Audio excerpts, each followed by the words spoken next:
Christy's story. How I was loved back to life. I shouldn't be here. I tried to commit suicide 5 times. I had struggled with depression off and on since the age of 12. Growing up, my family and I moved around quite a bit, which created a sense of not fitting in and feeling socially disconnected. My parents took me to the pediatrician and the doctor placed me on antidepressants.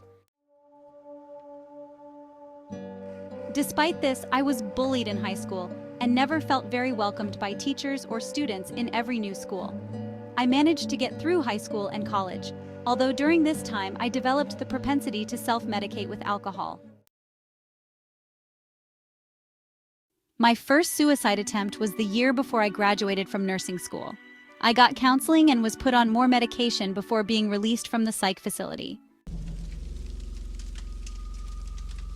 At one point, my parents found trash bags of alcohol bottles in my closet and under the bed.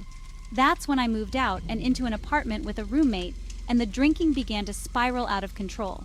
It became harder to leave the house. I was afraid of crowds and started having panic attacks. The cycle of addiction became all-consuming, and I began pulling away from the people I loved. I was still overwhelmed with hopelessness.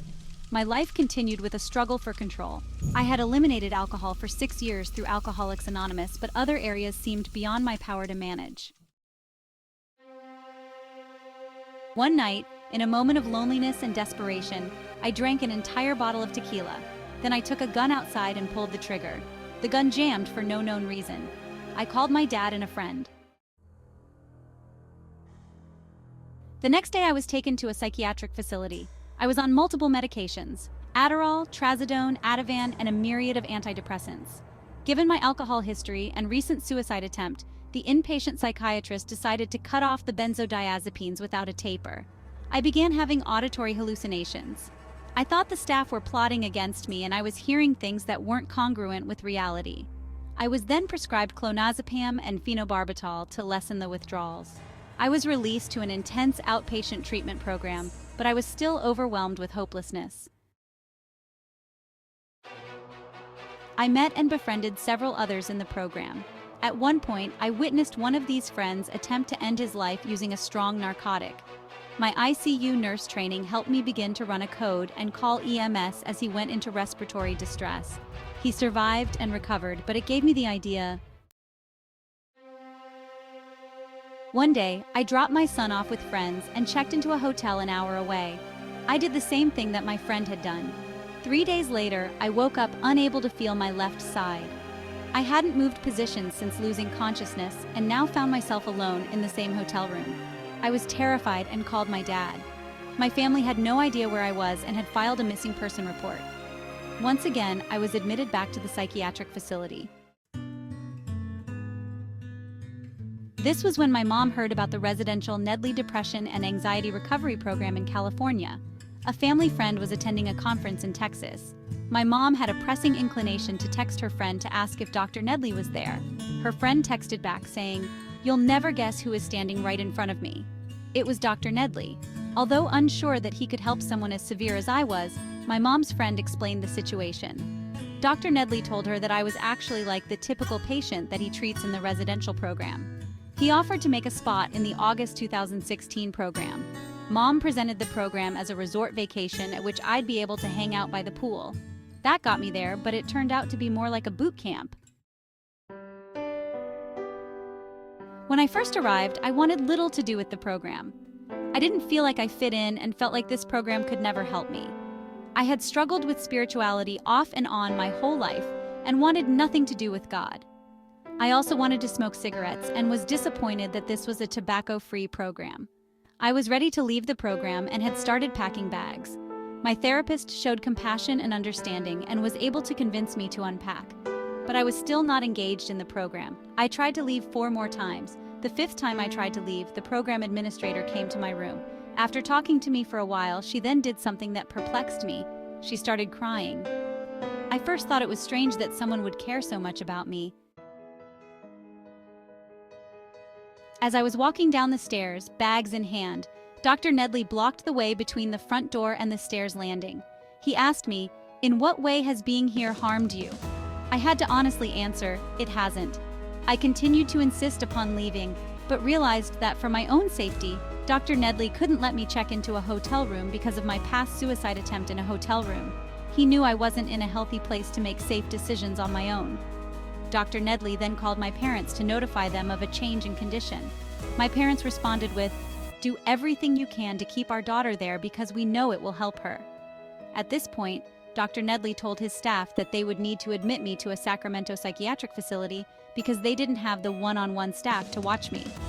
The program administrator and nurse, however, offered to take turns sleeping outside my door so I could remain in the program. That night, I slept the most calmly I had slept the whole time.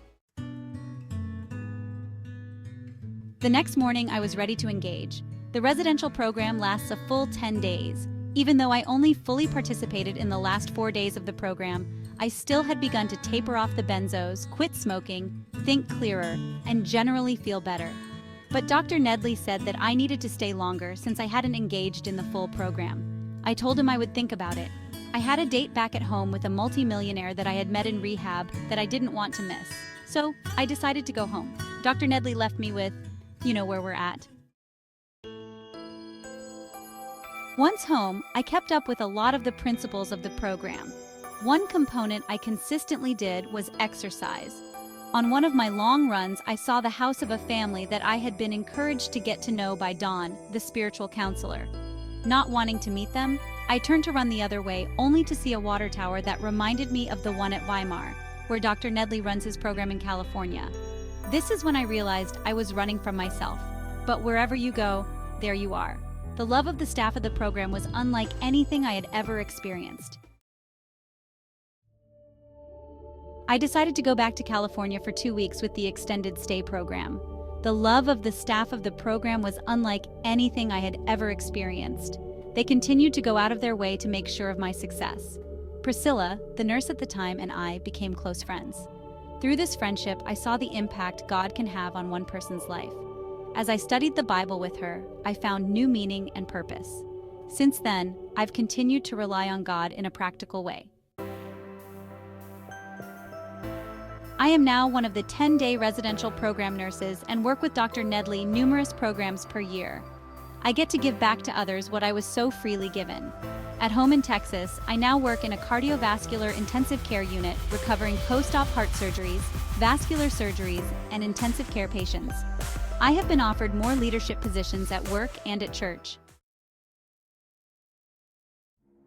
Today, I enjoy the simple things in life like a sunset, a good book, spending time with friends and family. Most importantly, my 7-year-old son, Liam, is happier because of the transformations in my life. 2 months after my extended stay, my tests revealed I was depression-free, anxiety-free, and medication-free, and I have stayed so since then. Despite my previous lifelong history of social phobia and ADHD, I now love meeting new people and have more positive relationships than I have ever had in my entire life. My recovery experience has in a way been like a lit candle, lighting others along the way. My parents, too, have adopted some of the positive lifestyle principles, such as regular exercise, drinking water, and a better diet.